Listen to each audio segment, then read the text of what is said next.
आज का व्लॉग कुछ खास होने वाला है तो शुरू करते हैं आज का व्लॉग। और आज ये व्लॉग मैं आपको दिखाऊंगा उत्तर भारत, खासकर यूपी, वेस्ट यूपी और इन राज्यों में किस तरीके से शादी मनाई जाती है।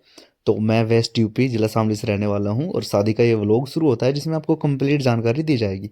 सबसे पहले मैं कारों को स्टिकर से लगा के रेडी करता हूं। इसका ये फ़ायदा होता है कि कोई पुलिस अधिकारी या आरटीओ वगैरह गाड़ी या बस को नहीं रोकते हैं। और व्लॉग की शुरुआत होती है कुछ इस प्रकार से। वलीम मिलता है इन चचा के साथ और यहाँ से कुछ मस्ती तफरी जैसे कि शादी के दिन होती है। सब नए कपड़ों में होते हैं। इसके बाद यहाँ से बारात जो कि दो बसों में जाने वाली थी, तो पहली बस को रवाना किया जाता है यात्रियों से कंप्लीट करके। यात्री नहीं, बाराती कहिए। इसके बाद दूसरी बस इंतज़ार में रहती है और हम कुछ लोग कारों से अपना सफ़र शुरू करते हैं, जिसमें मैं, मेरे और मेरे कुछ फ्रेंड्स जैसे वलीम, खुशी भैया, ये सब होते हैं। और हम इस कार में हल्के से म्यूजिक के साथ अपने सफ़र को एंजॉय करते हुए जाते हैं, जैसे कि अक्सर लोग बारात में जाते हैं। और हमारे पश्चिम उत्तर प्रदेश में यही ट्रेंड और चलन है। इस तरह की यहाँ पर शादियाँ देखने को मिलते हैं। बने रहिए, पूरी जानकारी दूंगा आपको। तो ऐसे मस्ती तफरी के इस माहौल में गानों के साथ, संगीत के साथ हमारा ये सफ़र आगे बढ़ता रहता है। हम लोग बारात में पहुँचते हैं और बारात में पहुँचने का टाइम होता है दोपहर का। दोपहर के समय यहाँ पर खाना दिया जाता है। ये दिन की बारात थी तो इसलिए बारह या 1 बजे के आसपास हम लोग को पहुँचना था। और अब हमारी एंट्री होती है चरथावल के अंदर। यहीं पे बारात ठहरने वाली थी। अब हम लोग चरथावल को थोड़ा सा क्रॉस करते हैं और ये मेन भीड़ वाला इलाका आता है। यहाँ पे अच्छी खासी भीड़ देखने को मिलती है। और जैसे हम इस भीड़ को क्रॉस करते हैं, अब हमारी सीधी एंट्री होती है इस बैंक्वेट हॉल में, जहाँ पर काफ़ी मेहमानों का आना जाना शुरू हो चुका था। बारात की एंट्री भी होती है और ये यहाँ पर काफ़ी अच्छा डेकोरेटेड और खूबसूरत लग रहा था, जिस पैलेस में इन लोगों ने शादी का इंतज़ाम किया हुआ था, वधु पक्ष वालों ने। ये बारात का वेलकम होता है यहाँ पर बहुत अच्छे से। हम लोग बाराती थे तो ये एक अच्छा और मनोरंजक पल था हम सभी के लिए। अंदर से ये हॉल कुछ इस प्रकार से था, जो कि देखने में काफ़ी बेहतरीन, खूबसूरत और आकर्षक भी था। सभी यहाँ पर अपने फ़ोटो वीडियो शूट करने में लगे हुए थे और अच्छी खासी भीड़ हमारे गांव की यहाँ पर थी। और आज के दिन यहाँ पर दो या तीन तीन बारातें आई हुई थी। मेरा दोस्त मुदस्सिर मुझे मिलता है, इससे बहुत अच्छे से मुलाकात होती है। और इसके बाद इन सभी दोस्तों को बारी बारी से कैप्चर करता हूँ यहाँ पर। गांव के सभी मेंबर्स थे, फिर ये बच्चे, ये भी अपने जानकार हैं। हालांकि सभी टोटल गांव से थे तो इसलिए बारी बारी से अनेकों लोगों को कैप्चर करता हूँ मैं। फिर हम लोग खाना शुरू करते हैं और खाना यहाँ पर बहुत बेहतरीन और स्वादिष्ट दिया गया था।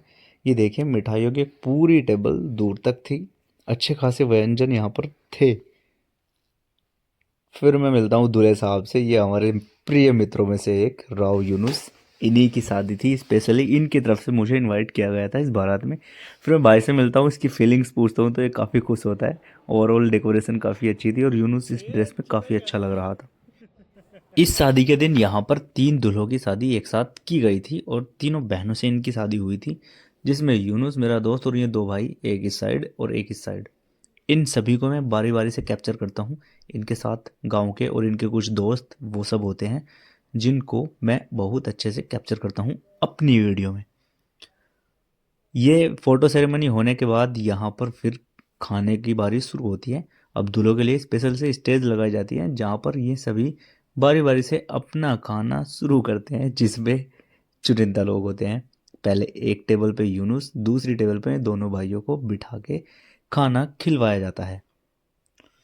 ये सब चलता रहता है और वीडियोग्राफी यहाँ पर बढ़िया लेवल पे बहुत अच्छे से शूट की जाती है। ये अंदर से डेकोरेटेड हॉल है जो कि काफ़ी बेहतर और खूबसूरत है। ओवरऑल ये हॉल बहुत अच्छे से सजाया गया था। यहीं पर बारात के ठहरने का इंतज़ाम किए गए थे। इसके झूमर काफ़ी आकर्षक लग रहे थे और ओवरऑल ये काफ़ी अच्छा था देखने में, खूबसूरत। अब निकाह का समय होता है, जैसा कि अक्सर शादियों में होता है। यहाँ पर निकाह लेट हुआ, कुछ शादियों में बहुत पहले और सवेरे कर दिया जाता है। तो हमारे इलाकों में इस तरह की शादियों का चलन यहाँ पर आमतौर पर देखने को मिलता है। निकाह के टाइम अच्छी खासी भीड़ और सभी उपस्थित होते हैं। मस्जिद के इमाम साहब निकाह पढ़ाने के लिए यहीं पर आते हैं और बारी बारी से इन दुल्हों के सिग्नेचर यहाँ पर करा लिए जाते हैं। और इस टाइम पे यहाँ पर अच्छी खासी भीड़ और मजमा था। ये निकाह के टाइम पे दूल्हे सिग्नेचर करते हैं, तो उस मोमेंट को मैंने बहुत अच्छे से कैप्चर किया था। और इन तीनों ने बारी बारी से अपना नंबर आने पर अच्छे से सिग्नेचर किए थे। निकाह की सेरेमनी मुकम्मल होती है जब ये तीनों लोग सिग्नेचर कर देते हैं। इसके बाद यहाँ पर दुआ होती है, और निकाह की जो वक्त की दुआ होती है ये कबूलियत की होती है, तो इस वक्त कुछ अच्छी चीज़ें मांग लेनी चाहिए। मैं इस दुआ में शरीक और शामिल हुआ। इसके बाद दहेज, हालांकि ये गलत परंपरा है, लेकिन हमारे इलाके में बहुत चलन पे है और ज़ोरों शोरों से है। ये देखिए आप किस अंदाज में थाली को सजा के परोस के पेश किया जाता है। दहेज प्रथा के मैं खिलाफ हूँ, लेकिन कर कुछ नहीं सकता, और आधी हुई रकम किसी को बुरी नहीं लगती। तो यहाँ पर भारी मात्रा में दहेज दिया गया था इन तीनों दूल्हों को, 10-10 लाख रुपए के हिसाब से। और ये हमारे इस्लाम प्रधान जी हैं जो कि यूनुस के दादा लगते हैं, और इन्होंने अपनी थाली को ऐसे एक्सेप्ट किया था। बुज़ुर्ग हैं फैमिली के, इसलिए इनके हाथों में ये चीज़ दी गई थी। ये सब कंप्लीट किया जाता है। इसकी कुछ फ़ोटो और वीडियो इन कैमरामैन के पास भी होती हैं, ये भी वीडियोग्राफी अच्छे से कर रहे होते हैं। और फिर आखिरी लम्हों में मैं अपने आप को और अपने दोस्तों को भी कैप्चर करता हूँ, क्योंकि हम लोग पीछे खड़े हुए थे और सभी इस निकाह वाली सेरेमनी में मौजूद थे। और इस शादी में बहुत सारे बाराती थे। तो ये देखिए मेरे दोस्तों की एक लिस्ट, पूरी टीम थी, और ये अच्छी खुशी की लहर इन लोगों में देखने को मिल रही थी। कैमरा देख के ये वाला सिंबल हर कोई बनाता है, विक्ट्री चिन्ह, इन्होंने भी वैसे ही किया। इस जगह पे मैं खड़ा हुआ था।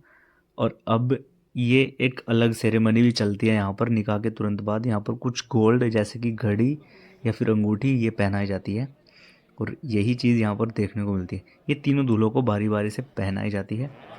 इसके बाद बारात रवाना हो चुकी होती है, और जो भी बाराती थे सभी वो सीधा बसों की तरफ कूच करते हैं, क्योंकि अब अपने घर जाना था। तो निकाह का कंप्लीट होता है, बारातियों का काम ख़त्म, दूल्हे आएंगे लेट अपनी दुल्हन को लेके।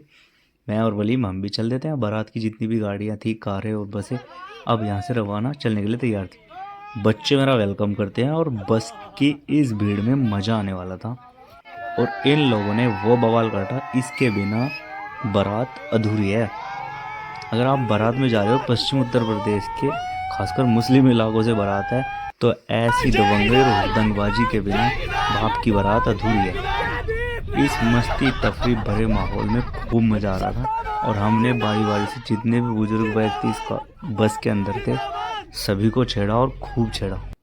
अल्ट्रा लेवल मस्ती का लेवल बहुत ही अलग था। और इस पूरे काम में बहुत मनोरंजन कर रहे थे हम सभी लोग, जिसमें कुछ बुजुर्गों ने भी हमारा साथ दिया, और बच्चे तो अपने साथ थे ही थे। तो ओवरऑल ये कॉम्बिनेशन बहुत अच्छा था, जिसमें बहुत मज़ा आया। और हमने इस पूरे सफ़र के दौरान ज़रा भी बोरियत महसूस नहीं की। और जैसा कि होता है अक्सर, आखिर लास्ट में एक बुजुर्ग को गुस्सा आता है, और वो उठ के अब हमारे पास आने वाले थे, क्योंकि हम लोगों ने हद से ज़्यादा पागलपंती यहाँ पर कर दी थी। और इसी का नतीजा देखने को मिलता है। हमारे ताया जी हैं, इनको गुस्सा आता है बहुत तेज, और ये अपनी लाठी लेकर चल देते हैं। और फिर जिसकी पिटाई जो इनके सामने आता है सभी की होती है, लेकिन बच्चे रुकने का नाम नहीं ले रहे थे, क्योंकि ये दिन अलग ही लेवल का होता है। फिर ही हमारे पास में बैठ जाते हैं। इसके बाद भी हम लोग रुकते नहीं। ओवरऑल इस शादी में इसके अलावा काफ़ी कुछ मनोरंजक और मज़ेदार रहा। तो हमारे यहाँ इस तरह की शादियों का अक्सर ट्रेंड और चलन है। यहाँ पर बस में अगर बारात जा रही हो तो ऐसे ही बुजुर्गों को छेड़ा जाता है।